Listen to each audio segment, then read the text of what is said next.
እሺ ሰላም ኮች ብሬ እንኳን በመጀመሪያ እንኳን ደስ አለ። እስካሁን ድረስ ያለመሸነፍ ጉዞዎችን በማድረግ 54ኛ ላይ ደርሰሃል። ምን መስሏልስ? ውድድሮችስ እንዴት ነበሩ? 54 ያለመሸነፍ ጉዞ ምን ይመስላል? በእውነት ከሆነ በጣም እድለኛ ነኝ። 54 ጨዋታ ማለት 4860 ጨዋታ አለማሸነፍ ሪከርድ ነው። እና ይሄ ምናልባት አላቅም በፊት አርሴናል 49 አርሴናል እንዲህ ነው ምናምን የሚሉትን ነገር ነበር የምሰማው።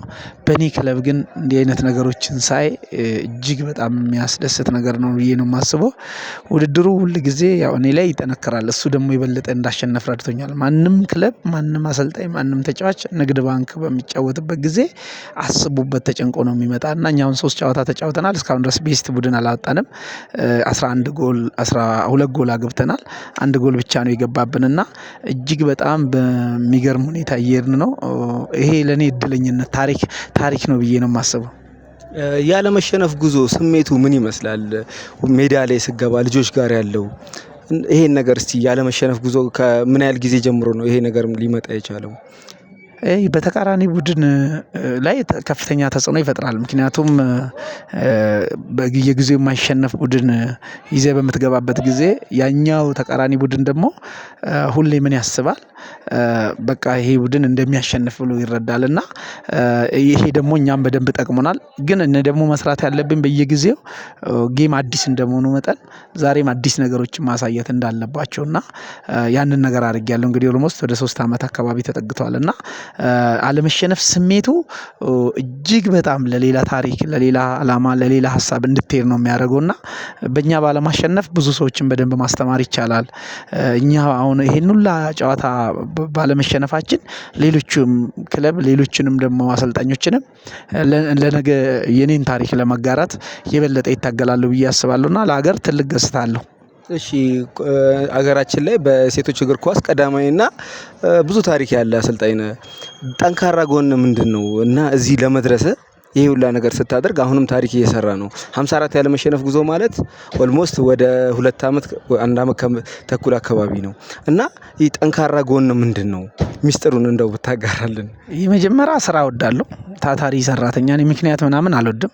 ሌላው ደግሞ ከልጆቼ ጋር እግባባለሁ። ችግር ካለብኝ ችግር ካለባቸው እንፈታለን። ብዙ ጊዜ ብዙ ኢትዮጵያ ውስጥ የምታየው እስከ ችግር ወደ ሜዳ ይገባል። ጌም ራሱ ስራ ውድድር ራሱ ችግር ነው አይደለ? ይሄን ችግርን ይዘህ ወደ ሜዳ መግባት ማለት ተቃራኒ ቡድን ሳይገጥምህ ገጥሞሃል ኦሬዲ ራስን በራስህ ተጋጥመሃል እና ብዙ ጊዜ ችግሮች ይፈታሉ። እኔ ያስኳቸው ልጆች ደግሞ እግዚአብሔር ይስጣቸው እስካሁን ድረስ እንግዲህ ብዙ ፕሮፌሽናል ተጫዋቾች ከዚህ ክለብ ወጥተዋል እና ችግሮችን ደግሞ የሚፈቱበት አምበሎቼ እንደገና ደግሞ ከኮቺንግ ስታፍ ጋር ያለኝ ሌላው ደግሞ ከክለብ ጋር ያለኝ ክለብ ያምነኛል እኔም አምናለሁ። ያ ደግሞ የበለጠ ጥሩ አድርጎኛል እና የስራ ፍላጎትና ስራ ላይ አይንን ሁል ጊዜ ማድረግ አብዛኛውን ጊዜ ምክንያቶች ናቸው ብዙዎቹ እንዲሸነፉ የሚያደርጋቸው። ሲያሸንፉ እኔ ነኝ የማለት ባህሪ ሲሸነፉ ደግሞ ፀሀዩ ነው አየሩ ነው ይልሃል። እንደገና ደግሞ ዳኛ ነው ይልሃል። ተበደልን ብሎ እጅ በአደባባይ ማውጣት እና ምክንያት የማብዛት ነገሮች ይታያሉ። እኔ ጋር ግን ምክንያት የለም። ብዙ ጊዜ አቻ ወጥቼ አምና 6 ጨዋታ አቻ ወጥቻለሁ። ልጆቼን አቅፌ ከልጆቼ ጋር ሄጄ ችግሬን ከመፍታት እዛው ላይ ግን የሚገርም ነገር 3 ጨዋታ 5 ጎል አግብተን ቀሪ ጨዋታዎች በጣም ቢኖሩ እርግጠኛ ነኝ ብዙ ጎሎችን ማግባት የምንችልባቸው መንገዶች ይፈጠራሉ ብዬ አስባለሁ። ስለዚህ እኔ ትልቁ ነገር ምክንያቶች ከዛ ቀጥሎ ደግሞ ስፖርተኞችን ማሰልጠን ብቻ አይደለም። በማሰልጠን ብቻ ውጤታማ አትሆንም። የነገ በተለይ ሴቶች የነገ መንገዳቸው ነው። ትዳር እንዴት እንደሚይዙ እንደገና ደግሞ በእግር ኳሱ እንዴት ትርፋማ መሆን እንዳለባቸው ገንዘብን እንዴት የጊዜ አጠቃቀማቸውን የኔ ልጆች አሁን አይተህ ከሆነ በየትኛውም ነገር አታያቸውም። በሚዲያ አታያቸውም በማህበራዊ ድረገጽ አታያቸውም። የተለያየ ቦታ አትመለከታቸውም። አሁን የስራ ሰዓት ነው ጸጥ ረጭ ብሎ ስራ የመስራት ነው አይነት ነገር። ሌላው ስለ ሰው ብዙ አናወራም። ስለ አከሌ ምናምን አንነጋገር የምንነጋገረው ራሳችን ላይ ነው። ተደብቀን ራሳችን ላይ መስራታችን የበለጠ ጥሩ ሆኗል። ሌላው ሁል ጊዜ አንድ መርህ አለኝ በአካል ዝግጁ መሆን አካልን ሁል ጊዜ ጥንካሬ በመንፈስ ዝግጁ መሆን በሚያመልኩት ሃይማኖታቸው በጣም ጠንካራ እንዲሆኑ በአእምሮ የማንበብ ኳሊቲዎቻቸው ይሄ ተሳክቶልኛል እና ስታቸው የኔ ልጆችን ባለቤት ባለመኪና እንደገና ደግሞ ትዳር ያላቸው ፕሮፌሽናል የሆኑት ሌላው ደግሞ ኢትዮጵያ ንግድ ባንክ እንደው አለመታደል ሆኖ ጥንካሬ ከእሱ ጋር አልተወሰደም እንጂ በምስራቅ አፍሪካም ሜዳሊያ ትልቁን ያገኘው የኛ ቡድን ነው። አንደኛ የመጀመሪያ ሄደን ሁለተኛ ወጥተናል። ቀጥሎ ሶስተኛ ወጥተናል፣ ሁለተኛ ወጥተናል። እንደገና ደግሞ አንደኛ ወጥተናል። በአሁኑ ነው ያልተሳካልንና ሰው የሚናገረው ያልተሳካልን ነው። የተሳክቶልናል በምስራቅ አፍሪካም በኢትዮጵያም በየጊዜው ለጋ ስንጀምሩን ደግሞ ብዙ ጊዜ ክለቦች ግምት አይሰጡንም። የ5 ዓመት ሻምፒዮን ነና አንድም ክለብ ግምት ሰጥቶን አያውቅም። ሁል ጊዜ እንደማንችል እንደገና ደግሞ እንደምንሸነፍ እንደገና አጥቂ እንደሌለን ዲፌንስ ሚድፊልድ እንደሌለን ተደርገን እንታያለን እና ይሄ ክፍተት በጣም ጠቅሞናል። አሁንም ደግሞ በደንብ አድርገን እንቀጥልበታለን።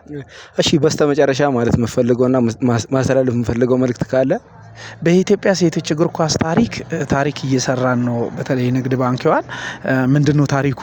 የመጀመሪያ አንደር 20 ዘንድሮ እየተመለመለ ነውና ዘንድሮ መመልመል ማለት አንደር 20ዎቹ በአንደር 20 ቦታ የሚጫወቱት ትልልቆቹ ናቸው። በብሔራዊ ቡድንም ስናይ ከፕሪሚየር ሊግ መጥቶ ነው የሚጫወቱትና ሀገርን ጎድቷል። ሀገርን ደግሞ በእግር ኳስ የማዳን ንግድ ባንክ ይችልበታልና አንደር 20 ጀምረናል። አንደር 17 እስካሁን ድረስ ተዘርፈናል። በእውነት ልንገርህ አንደር 17 ከአንደር 17 ነው በሌላ ሀገር ላይ የሚመረጠው።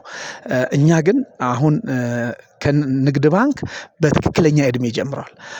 ተጫዋቾች ላይ ገንዘብ ይፍሰስ ለተገቢ ተጫዋችና ውጤታማ ለሆኑት ተጫዋቾች፣ ታዳጊዎች ላይ ሲፈስ ደግሞ ለነገ ሀገር በደንብ አድርጎ ግንባታ ጥሩ ነው። ስለዚህ እኔ ዞሮ የማስበው ምንድነው ንግድ ባንክ ፈለግ የተከተለውን ክለቦች አሁን እንግዲህ ለታዳጊዎች በር እንድትከፍቱ እውነት አሁን ባለፈው ሳር ሜዳ በነበሩት ጊዜ 80 90 100 አንደር 17ኖች ከ100 እስከ 200 ይሄ ሁላ በር ዘግተንባቸው ነበር።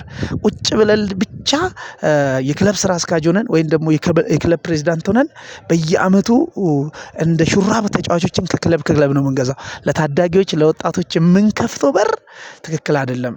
ስለዚህ አሁን ደግሞ ኢትዮጵያ ንግድ ባንክ ይሄን ተገንዝቧል። መቀደም ምንም ማለት አይደለም። ይሄ ስልጣኔ ነው በሌላ ዓለም ላይ። ሌሎችም ክለብ ዛሬ ከተጫዋች ስንት ተጫዋች እናሳድግ ነው ከዚህ በኋላ እኛ የምንለው። ንግድ ባንክ እኛ ፕሮፖዛሉን ሰርቼ ለማኔጅመንቱ አቅርቤ ማኔጅመንቱ ደግሞ ቦርድ ደግሞ ለበላይ ጠባቂ ለክብር አቤሳ ነው ያቀረበው። ፕሮፖዛል ሰርተናል። በአመት ውስጥ ከአንደር 70 ስንት እንደምናሳድግ ከአንደር 20 ስንት እንደምናሳድግ። አሁን ክለቦቻችን ወደዚህ ነው መምጣት አለብን። ምናልባት ታዳጊዎች ጋር ስኬድ ሌብነት የለም፣ ደላላ የለም። ችሎታቸውንና አቅማቸውን ነው ይዞ የሚመጡት። ይሄ ደግሞ የሚፈራ ሌባ ሰው ነው። ንጹህ ደግሞ ስራ አስኪያጅ፣ ንጹህ ፕሬዝዳንት፣ ንጹህ የበላይ ጠባቂ ልክ እንደኛ ካለ በእርግጠኝነት ለታዳጊዎች በር ይከፈታል ብዬ አስባለሁና አሁን የጀመረውን የኢትዮጵያ ንግድ ባንክ ሌሎችም አንደር 17 ለሚቀጥለው በደንብ አንደር 20 አስበን ቀጥሎ ደግሞ ወደ እግር ኳስ ፌዴሬሽን መጠየቅ እንችላለን። ውድድሩን ለምሳሌ ምን ነበር የሚለው የኢትዮጵያ እግር ኳስ ፌዴሬሽን ሊጉን ከሊጉ የሚመርጠው ሌላ ሊግ ስለሌለ ነው። ማለትም የአንደር 17 ክለቦች አላዘጋጁለትም። አሁን እስኪ ክለቦች አዘጋጅተን ኢትዮጵያ እግር ኳስ ፌዴሬሽንን ደግሞ እንጠይቅ። ሳናዘጋጅ እንዴት አድርገን ነው የምንጠይቀው? ስለዚህ እኛ ጀምረናል። ፌዴሬሽኑም በጸሐፊው አማካኝነት ባለፈው ተገናኝተን መልካም ሀሳብ ነው ብሎናልና ብዙዎቹ ተደስተዋልና ንግድ ባንክ እንደ ሀገር እያሰበ ነውና የምንቃወመው ተቃውሞ አይጠቅምም። ንግድ ባንክን መደገፍና የንግድ ባንክ መኮረጅ ነው የተሻለ ብዬ የማስበው። እሺ አመሰግናለሁ ኮች። እኔም አመሰግናለሁ።